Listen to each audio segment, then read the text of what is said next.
नमस्कार, आप देख रहे हैं कालचक्र। मैं हूं आपके साथ पूजा राठौर शर्मा और मेरे साथ हैं प्रश्न कुंडली विशेषज्ञ पंडित सुरेश पांडे जी। पंडित जी, आपका बहुत बहुत स्वागत है। धन्यवाद।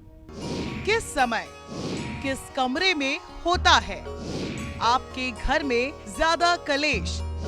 जानने के लिए देखिए कालचक्र।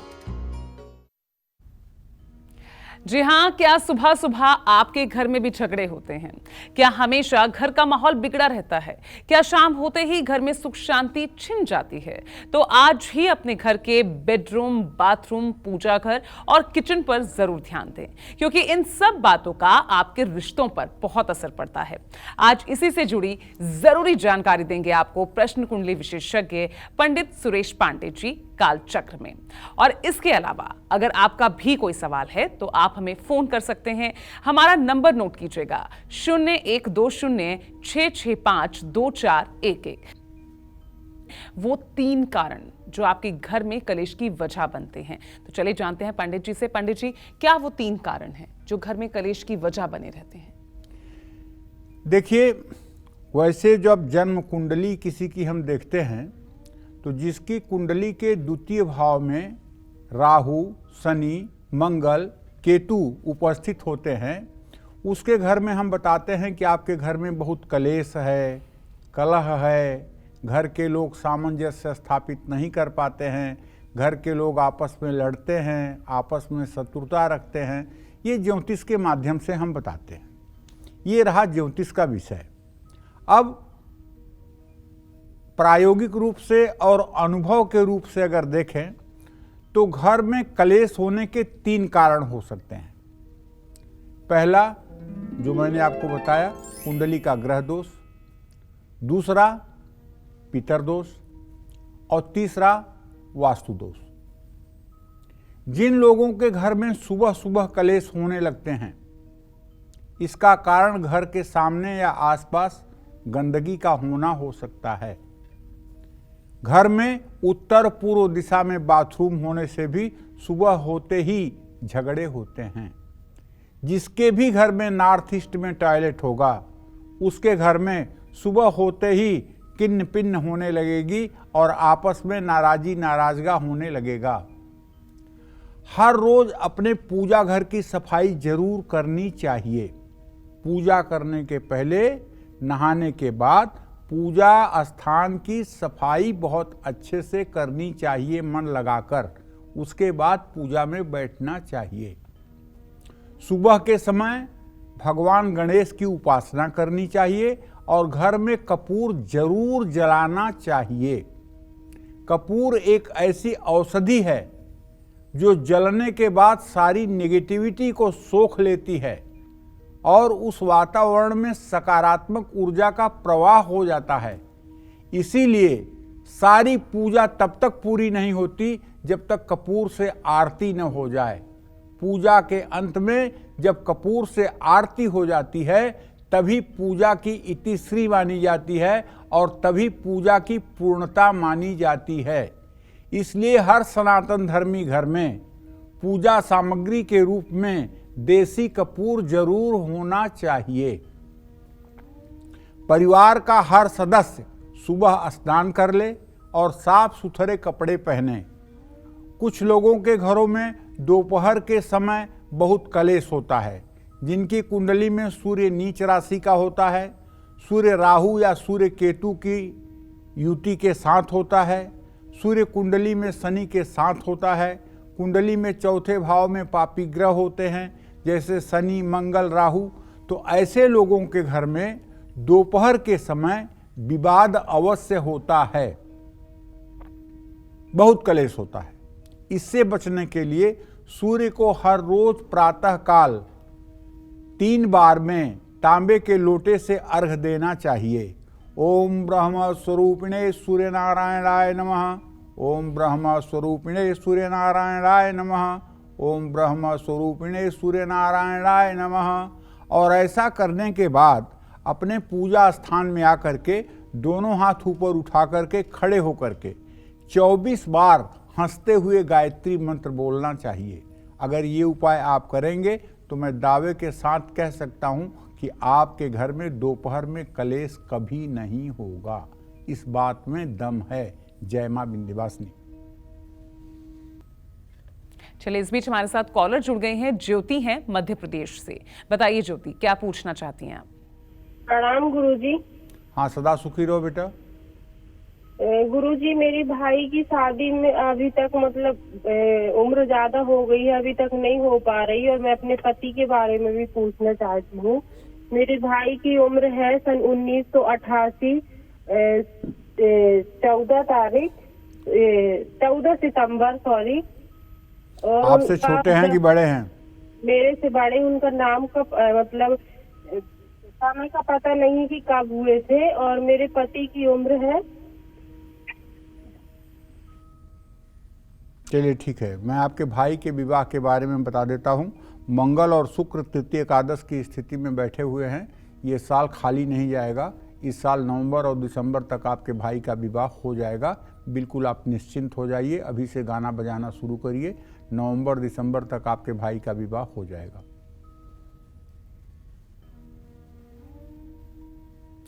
चलिए, शुक्रिया ज्योति हमें कॉल करने के लिए, और आगे अपनी चर्चा को आगे बढ़ा लेते हैं।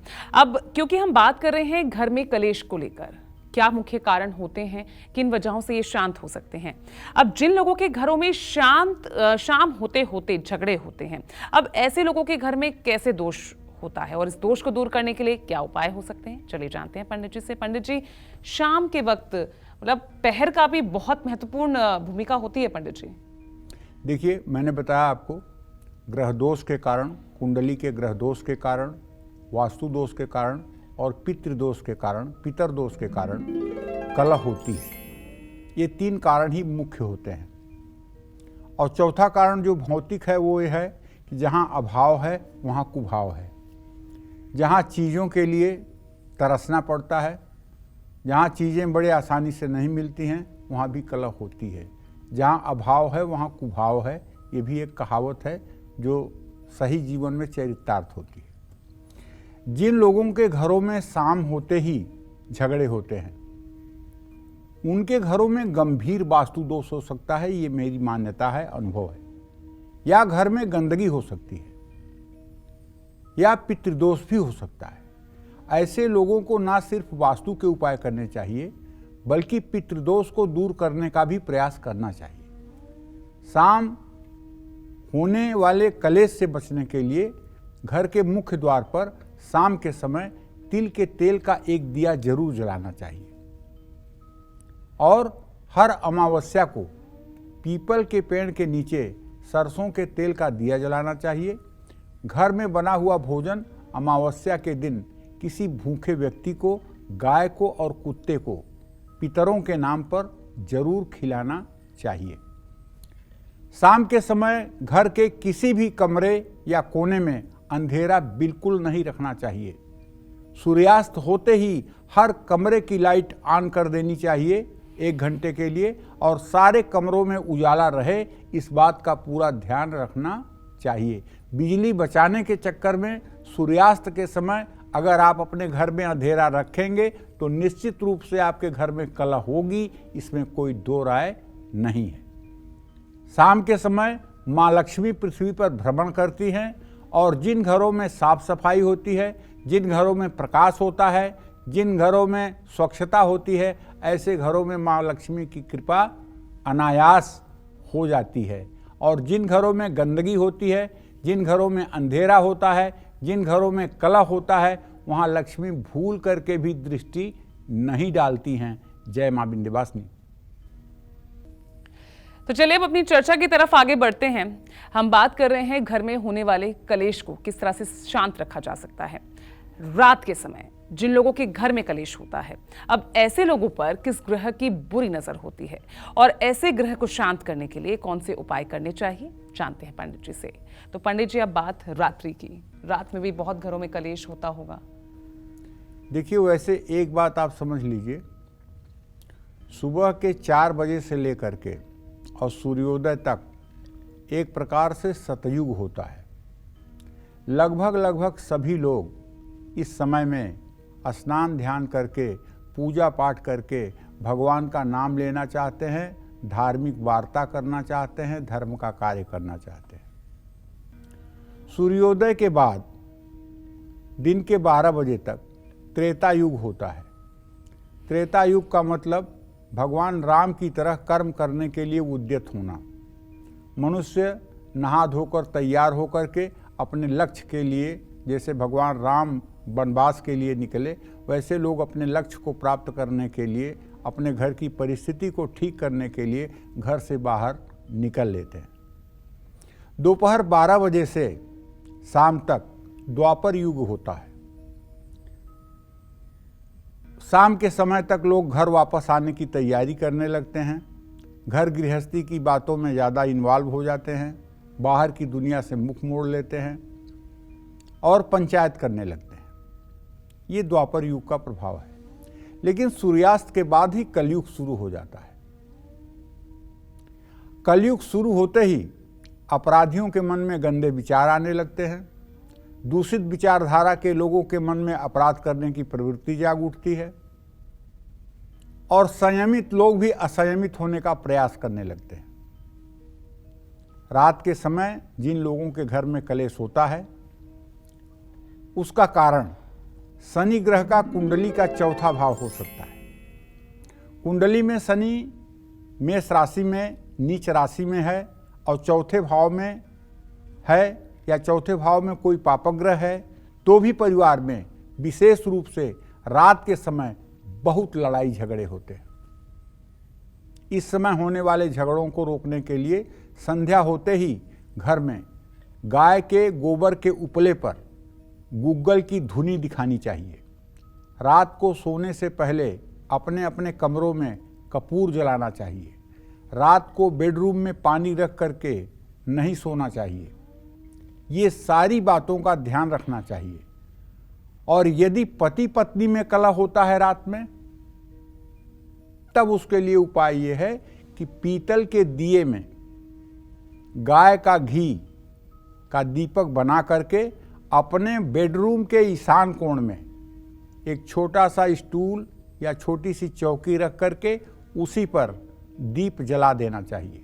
और ये दीप ऐसा जलाइए जो कम से कम 15-20 मिनट तक जलता रहे और स्वतः से बुझ जाए। आपको नींद अच्छी आएगी, आपके कमरे का नकारात्मक वातावरण खत्म हो जाएगा, आपके पति पत्नी के बीच में सामंजस्य की स्थिति स्थापित होगी, आपके बच्चे आज्ञाकारी हो जाएंगे।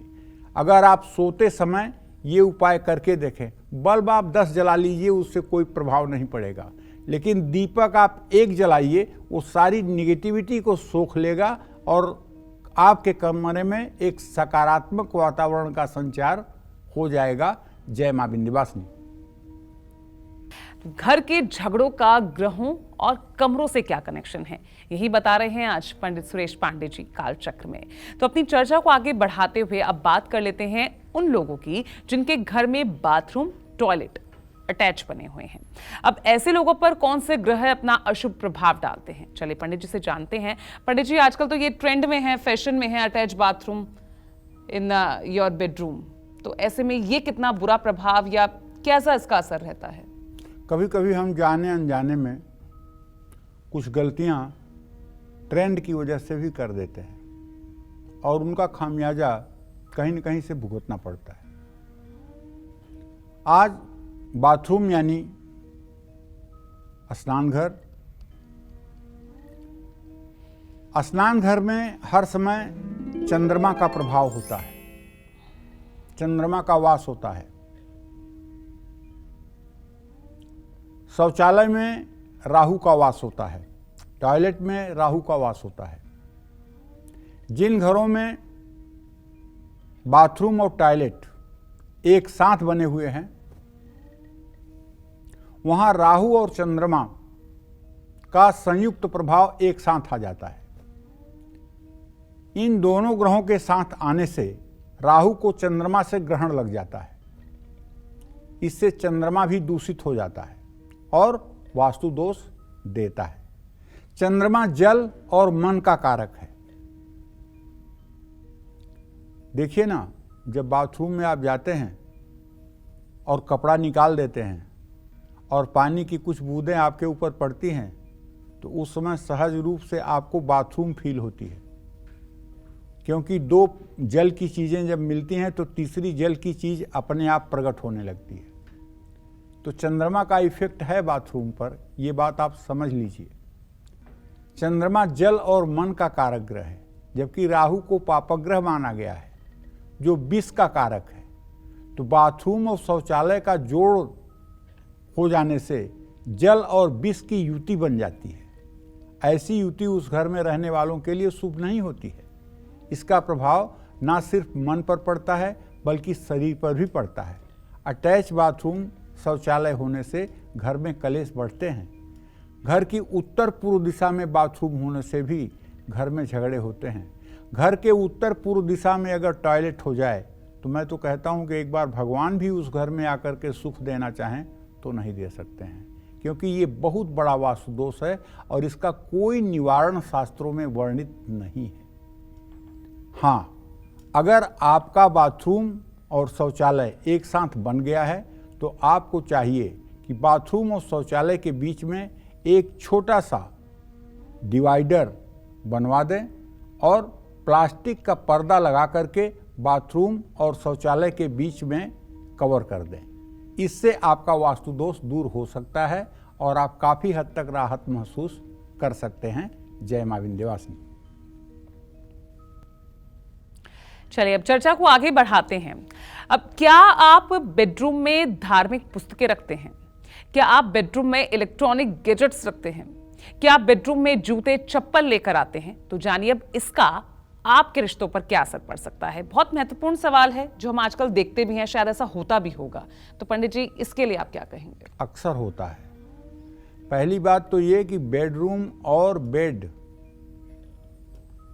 शयन का स्थान और शैया, ये दोनों शुक्र ग्रह का प्रतिनिधित्व करते हैं।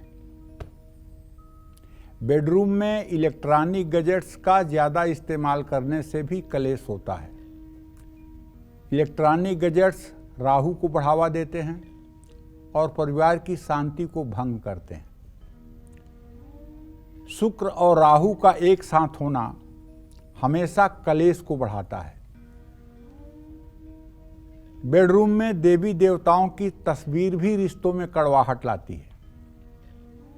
बेडरूम में रामायण, महाभारत, युद्ध की तस्वीरें नहीं लगानी चाहिए। बेडरूम में किसी धार्मिक गुरु,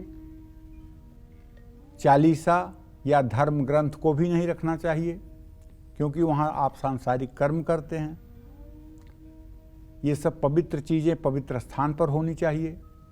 बेडरूम में काले रंग की चीज़ों को नहीं रखना चाहिए।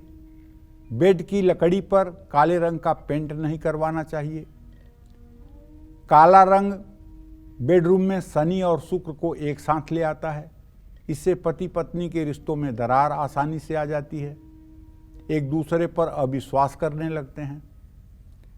बेडरूम में ताजमहल की तस्वीर भी नहीं लगानी चाहिए। अपने बेडरूम में मायूस या डरावनी तस्वीर भी नहीं लगानी चाहिए। जो लोग अपने बेडरूम में जूते चप्पल लेकर आते हैं उनके घर में कलेश होता है। बेड हमेशा लकड़ी का होना चाहिए। धातु से बने हुए बेड कलेश का कारण बनते हैं। बेड को कभी भी बेडरूम की दीवार से सटाकर बिल्कुल नहीं रखना चाहिए। बेड पर 2 या 3 से ज़्यादा तकिए नहीं रखना चाहिए। ये सब चीज़ों का अगर आप ध्यान दें तो आपके घर का कलेश कम हो सकता है, इसमें कोई दो राय नहीं है। और अपने बेडरूम में आप सोने के पहले 5 बार उद्गीत प्राणायाम करें। उद्गीत प्राणायाम कहते हैं पूरी श्वास को भर करके ओम कहते हुए छोड़ना श्वास को। जैसे श्वास को कैसे भरते हैं, ओम,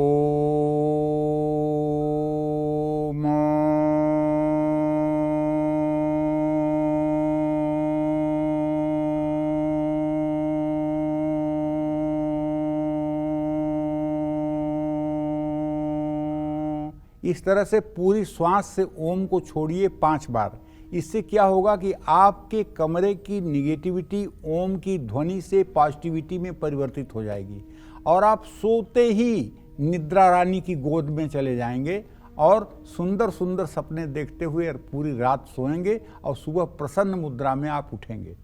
जिन घरों में सायंकाल उद्गीत प्राणायाम होता है, मैं दावे के साथ कह सकता हूं कि उस घर में लोगों को नींद की बीमारी नहीं हो सकती है, निद्रा की बीमारी नहीं हो सकती है, नींद की गोलियां नहीं खानी पड़ेंगी। ये हमारी गारंटी है।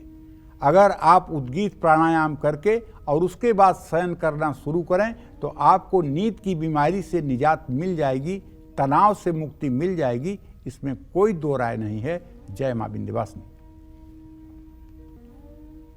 चलिए अब चर्चा में आगे बढ़ते हैं और अब बात कर लेते हैं हमारी रसोई की। जी हाँ, किचन की कैसे स्थिति आपके घर में कलेश को बढ़ा सकती है, सुख शांति छीन सकती है और रिश्तों को बिगाड़ सकती है। तो चलिए ये भी पंडित जी से जानते हैं। पंडित जी, रसोई घर सबसे महत्वपूर्ण स्थान, इसका क्या रोल है? रसोई घर एक तरह से समझ लो कि जैसे पावर हाउस से पूरी दुनिया में उजाला होता है, उसी तरह से घर का पावर हाउस है रसोई। जितने भी शरीर के भरण पोषण होने वाली सामग्री है, सब रसोई से ही निकल करके लोगों तक पहुंचती है और उसका पॉजिटिव और निगेटिव होना लोगों के ऊपर इम्पैक्ट डालता है। इसलिए रसोई का वास्तु जो है ये बहुत महत्वपूर्ण है। रसोई एक ऐसा स्थान है जहां परिवार के हर सदस्य के लिए भोजन बनता है, जलपान बनता है, नाश्ता बनता है। इसका सीधा संबंध रिश्तों से है। घर की सुख शांति का सीधा कनेक्शन रसोई से है। रसोई को सुंदर बनाने के लिए लोग शीशे लगाते हैं। अगर आपकी गैस का प्रतिबिंब किसी भी शीशे पर पड़ता है तो इससे ना सिर्फ गृह कलेश बढ़ता है बल्कि वहां रहने वालों की सेहत भी बिगड़ती है और आर्थिक नुकसान भी होता है। गूथे हुए बासी आटे का प्रयोग फ्रिज में रख करके अगर आप करते हैं तो उस पर वो पिंड बन जाता है और उस पर पितर भ्रमण करते हैं और फिर बाद में उसकी रोटी बनाकर आप खाते हैं तो वो दूषित हो जाता है। इससे राहु और शनि का बुरा इम्पैक्ट आपके परिवार पर पड़ने लगता है और घर के लोग बीमार होने लगते हैं और घर के लोगों का मन हर समय उदास रहने लगता है, सेहत बिगड़ती है, घर में कलेश होता है। पुराने परत निकले हुए या टूटे हुए बर्तनों को रसोई में भूल करके भी नहीं रखना चाहिए, इससे परिवार में लड़ाई झगड़े होते हैं। रसोई में मंदिर बनाने से भी घर में झगड़े होते हैं, क्योंकि रसोई तो वैसे आप अपने आप में मंदिर है, क्योंकि वो अन्नपूर्णा का स्थान है, तो वहां रसोई बनाने की जरूरत क्या है? अन्नपूर्णे सदा पूर्णे शंकर प्राण बल्लभे ज्ञान वैराग्य में देह भिक्षाम देह पार्वती। रसोई तो अन्नपूर्णा का स्वयं अपने आप में एक जीता जागता मंदिर है, तो वहां किसी मंदिर की क्या जरूरत है? वहां मंदिर नहीं बनाना चाहिए। रसोई में सात्विक और तामसिक दोनों तरह के भोजन बनते हैं। जिन घरों में लोग तामसी भोजन बनाते हैं उन घरों में तामसी भोजन भी बनते हैं। ऐसा होने से घर में झगड़े बढ़ने की आशंका बढ़ जाती है। रसोई में दवाई रखने से भी बीमारियों पर खर्च बढ़ जाता है, बल्कि घर में हमेशा अशांति रहती है। रसोई के बाहर जूते चप्पल लेकर आना भी नकारात्मक ऊर्जा को बढ़ाता है। रसोई में राशन का ज़्यादा स्टोरेज भी नहीं करना चाहिए, यानी रसोई को स्टोर रूम की तरह इस्तेमाल नहीं करना चाहिए। इन सब बातों का ध्यान रख करके रसोई को साफ सुथरा रखना चाहिए और शाम के समय जब रात में आप भोजन कर लें तो जूठे बर्तनों को सिंक में पूरी रात के लिए ना रहने दें, बल्कि उसे साफ करके रख दें। अगर सिंक में पूरी रात जूठे बर्तन रहेंगे तो उसके निगेटिव इम्पैक्ट आपके घर के ऊपर पड़ेंगे, खर्चे बढ़ेंगे, बीमारियां बढ़ेंगी, महिलाएं अस्वस्थ रहेंगी, इसमें कोई दो राय नहीं है। इस बात का भी ध्यान देना चाहिए। जय मां विंध्यवासिनी। चलिए अब वापस अपनी चर्चा की तरफ बढ़ रहे हैं। अब बात पूजा घर की। जी हाँ, पूजा घर का गलत वास्तु आपके घर में कलेश को निमंत्रण दे सकता है। कैसे? चलिए ये भी पंडित जी से जान लेते हैं। तो पंडित जी, पूजा घर वो कैसे कलेश का कारण बन सकता है? पूजा घर जो है शक्ति का स्रोत है। पूजा घर शक्ति का स्रोत है। पूजा करने से मन शांत होता है, मन के एकाग्र होने से लक्ष्य की प्राप्ति होती है, लक्ष्य की प्राप्ति होने से जीवन सफल होता है और परिवार की मर्यादाओं का संरक्षण होता है। सीढ़ियों के नीचे पूजा घर होने से घर में नित्य लड़ाई होगी, इसलिए कभी भी सीढ़ी के नीचे पूजा घर नहीं होना चाहिए, अगर है तो हटाइए। परिवार के सदस्यों की मानसिक अशांति का सामना करना पड़ेगा अगर सीढ़ी के नीचे पूजा घर होगा। बाथरूम की दीवार के साथ लगाकर पूजा घर नहीं बनवाना चाहिए। बाथरूम के ठीक ऊपर या बाथरूम के ठीक नीचे भी पूजा घर नहीं होना चाहिए। ऐसा करने से घर के मुखिया के साथ सभी का मनमुटाव चलता रहता है। ना सिर्फ परिवार के सदस्यों के साथ बल्कि दोस्तों और रिश्तेदारों के साथ भी झगड़े होते हैं। बेसमेंट में भी पूजा घर ना बनवाएं, वरना ना सिर्फ पूजा का फल मिलने से परिवार वंचित रह जाता है, बल्कि परिवार में हमेशा छोटी छोटी बातों को लेकर लड़ाई झगड़े भी होते रहते हैं। बेडरूम में भी पूजा घर ना बनवाएं। अगर कोई दूसरा स्थान नहीं है तो पूजा घर के चारों ओर पर्दा लगाएं। अपने पूजा घर में शनिदेव, नटराज की प्रतिमा या खंडित मूर्तियां रखने से भी कलेश होता है, इस बात का ध्यान रखना चाहिए। शनि की किसी वस्तु को घर के पूजा स्थान में नहीं रखना चाहिए, चाहे वो शनि की गुड़िया हो, चाहे वो शनि से संबंधित कोई वस्तु हो या शनि का चित्र हो। इन सब चीज़ों को अपने पूजा स्थान में नहीं रखना चाहिए। जय मां विंध्यवासिनी। तो कैसे आपके घर का मेन गेट आपके दुख, कलेश और अशांति का कारण बन सकता है, आइए जानते हैं पंडित जी से। तो पंडित जी, मुख्य द्वार घर का, इसका क्या प्रमुख भूमिका होती है? बहुत बड़ी भूमिका होती है। मेन गेट का गहरा रंग भी गृह प्रवेश का कारण गृह कलेश का कारण बन सकता है। घर का मेन गेट बाकी दरवाज़ों की तुलना में बड़ा होना चाहिए। मेन गेट पर डोरबेल ना बजाकर अगर कोई हर बार कुंडी खड़काता है तो भी घर में अशांति बढ़ती है। मेन गेट खोलते या बंद करते समय अगर किसी तरह की आवाज़ आए तो भी घर में नकारात्मक ऊर्जा बढ़ती है और कलेश बढ़ता है। मेन गेट हमेशा बाहर की तरफ खुलना चाहिए। घर के अंदर की तरफ खुलने वाला मेन गेट शुभ नहीं होता है। मेन गेट पर पायदान ना रखने से भी घर में नेगेटिव एनर्जी बढ़ती है और इसके कारण ना सिर्फ घर में वास्तु दोष होता है बल्कि कलेश भी बढ़ता है। और एक बात तो ध्यान रखना चाहिए, जब घर का निर्माण होने लगे उसी समय मेन गेट को सही दिशा में स्थापित करना चाहिए।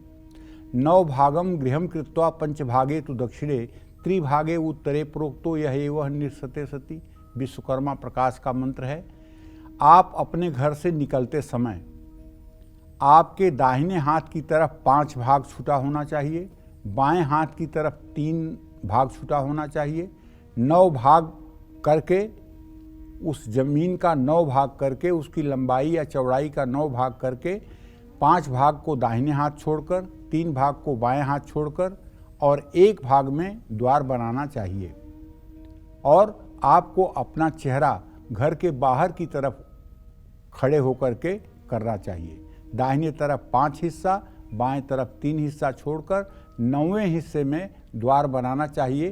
तब इस द्वार से कभी भी आपको कोई परेशानी नहीं होगी, ये वास्तु सम्मत होगा।